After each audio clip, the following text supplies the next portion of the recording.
So, have you ever came home from like a long, super long day at school or work or something and just been like super tired, just wanted to sit down, watch TV and get like a snack and like chips, and you didn't want to like actually make something, like bake anything or anything?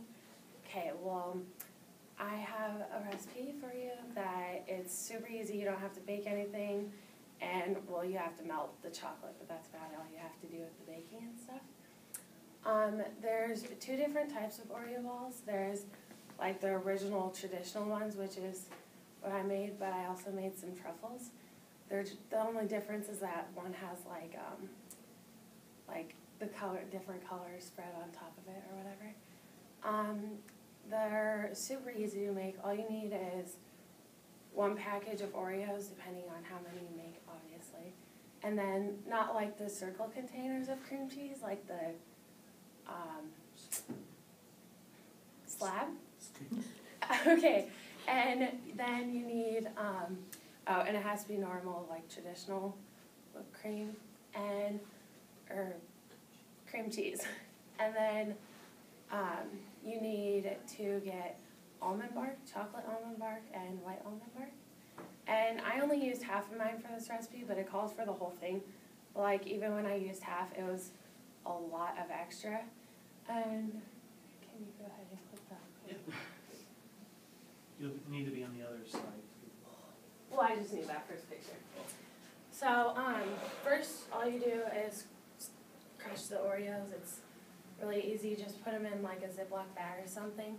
I doubled it because I used like a mallet thing to smush them. And then you put the cream cheese in, and you can use like a blender, but I find it easier to use your hands because you can get it like super mixed up. And then you roll them into like that size balls. And then you can go ahead and turn it off. And then you, while you let them like sit and freeze, or like cool, I guess you could say, you have to start melting the chocolate. You leave it on like really, really low heat, and then you can turn it up. Especially with the white chocolate, it's super hard not to burn it, because the first 3 times I tried to do it, I burned it every single time, like extremely bad. With the chocolate, you can normally start on like a low 3 or whatever. And then all you do is just dip the Oreo ball inside of the chocolate or whatever you want to start out with. And then you can either let it cool, or you can go ahead and put the other topping on top of it if you want, if you're doing a truffle.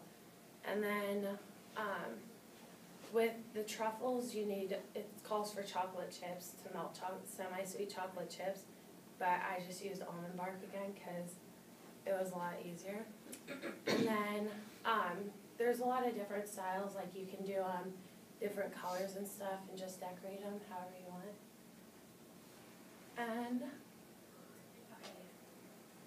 And like that is something that you would like see at a restaurant if they served them, I guess. And I mean, that's pretty much the normal traditional like truffle is what that's pretty much what all of them look like.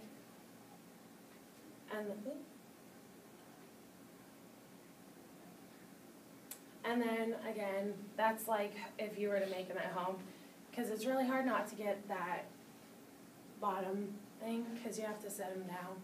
But I'm not sure how they do it so perfectly, but I definitely can't do it perfectly. So, and then what I was saying with the different like shapes and colors, you know, you can add food coloring to, like, if you do just white chocolate,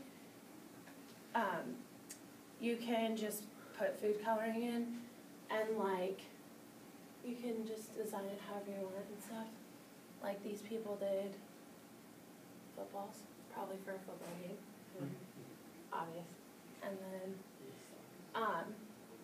you can also do like sprinkle Oreos and stuff on top.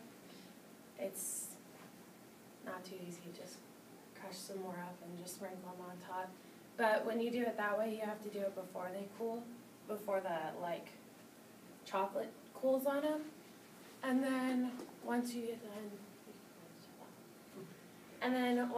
done, with letting them cool, you normally let them cool. I mean, I let them sit for 30, 45 minutes for when you have the chocolate on them. And when you're doing the chocolate, if you don't like cool the Oreo ball itself before you put the chocolate on for long enough, it'll instantly melt the Oreo and stuff, and it'll become a huge mess.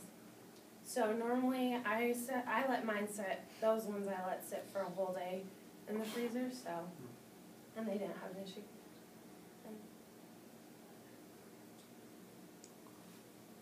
And, actually, and then there's also, I can't remember what it's called.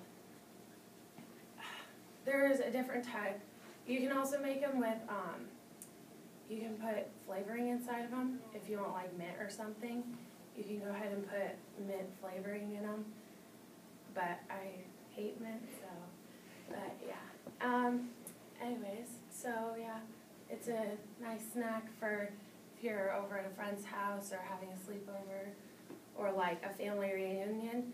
I know when I go to my family reunions, we normally do them because, well, someone in the family normally does them because everyone likes them and they're a delicious treat.